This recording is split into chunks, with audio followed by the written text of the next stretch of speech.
জানিয়ে শুরু করছে আজকের দুপুরটা। তো ভালোবাসা দিবসে আমার ভালোবাসার মানুষের জন্য কী কী রান্না করলাম সেটাই আপনাদের সাথে শেয়ার করব। প্রথমে যেটা আছে স্ক্রিনে দেখা যাচ্ছে, এটা হচ্ছে ভাত। তো নিয়েছি একটু সালাদ, আর এখানে হচ্ছে আমার ছাদ বাগানের পালং শাক, আর রয়েছে মুসুরির ডাল টমেটো দিয়ে, এখানে রয়েছে চিকেন রোস্ট, এখানে রয়েছে খাসির মাংস, আর এই যে পুঁটি মাছের তরকারি আলু বেগুন দিয়ে। তো আজকের দুপুরের মেনু আমাদের এটাই।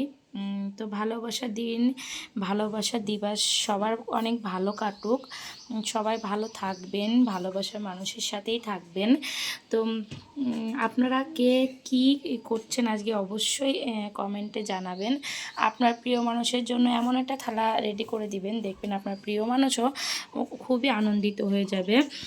তো সবাই ভালো থাকুন, সুস্থ থাকুন। আজকের মতন এখানেই শেষ করছি। সবাইকে শুভ দুপুর জানাচ্ছি।